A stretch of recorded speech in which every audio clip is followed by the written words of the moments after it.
According to the Bible, the mark of the beast is a mark that will be forced on people during the end of the world. And during this time, Revelation chapter 13 says that there will be two prominent figures that will rule the final world government. And those people are the beast of the sea, also known as the Antichrist, and the beast of the earth, also known as the false prophet. And before Jesus returns to earth for the second time, the false prophet will force people to receive this mark of the beast. And because this subject has caused concern or confusion for Christians, here's everything you need to know about the mark that'll happen so that everyone can be aware. Fact number 1, the mark of the beast is not 666. It calculates to 666. Revelation chapter 13 verse 18. Here is wisdom. Let him who has understanding calculate the number of the beast, for it is the number of a man. His number is 666. In this passage, John tells us that the mark of the beast calculates to 666. And the reason why this is important is because I see pictures of horror movies and these demons or possessed people all have the number 666 on their foreheads. And the idea of 666 comes from this passage in the book of Revelation, which is the final book in the Bible. The reason why 6 is a significant number is because it's commonly known as the number of man, whereas 7 is known as the number of completion. People were created on the 6th day, and on the 7th day, God rested and intended man to rest and to remember him. So this 666 kind of conveys this idea of man that has no need for God. So when it comes to this mark of the beast, Christians can't be exactly sure what it will look like. Some people think that it might look like a barcode, and with the direction we're taking in technology, I feel like the mark might be a chip implantation. But we don't know. What's important, though, is to know that the mark will calculate to 666. So what the mark physically looks like is up to speculation. And while this mark may look trivial, it's incredibly dangerous. So pay attention to fact number 2.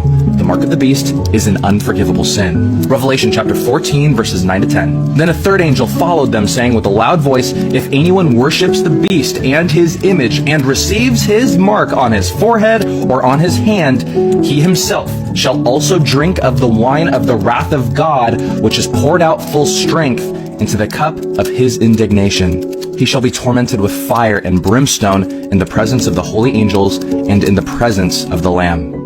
In this passage, John sees an angel talking to people, and he's saying if anyone worships the beast or the Antichrist and receives this mark on their forehead or hand, they will endure God's wrath and be tormented with fire in the presence of God and his angels. So please understand the gravity of this passage. People who receive this mark will receive God's wrath, and this wrath is felt in the lake of fire, which is the second and final death. Christians have asked me in the past, what if someone gets this mark on their hand, but they cut their hand off? Can they still be saved? And the answer is no, because this passage says that anyone who receives the mark will go through the wrath of God, and the fullness of God's wrath will be death in the lake of fire. So, should the time come and a mark be given in the future that gives allegiance to a future ruler, people must avoid it at all costs. And it will be difficult or even impossible to avoid. And you'll see why in fact number 3. The mark of the beast will be forced upon people. Revelation chapter 13 verses 15 to 17.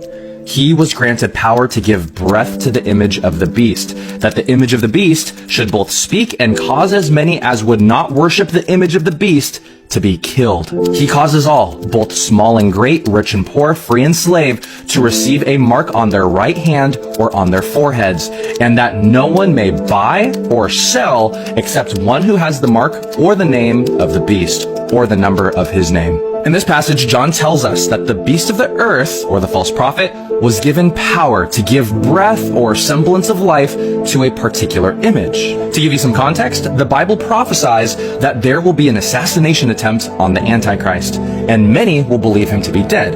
And we see this in Revelation chapter 13, verses 3 and 14. But despite this deadly wound that was given to the Antichrist, the false prophet will cause him to breathe and speak. And this breath that the false prophet gives will not be given to the beast, but to the image of the beast. And then the false prophet will force people to worship and bow down to the beast's image, and then he'll force them to receive his mark, and those who don't will be executed.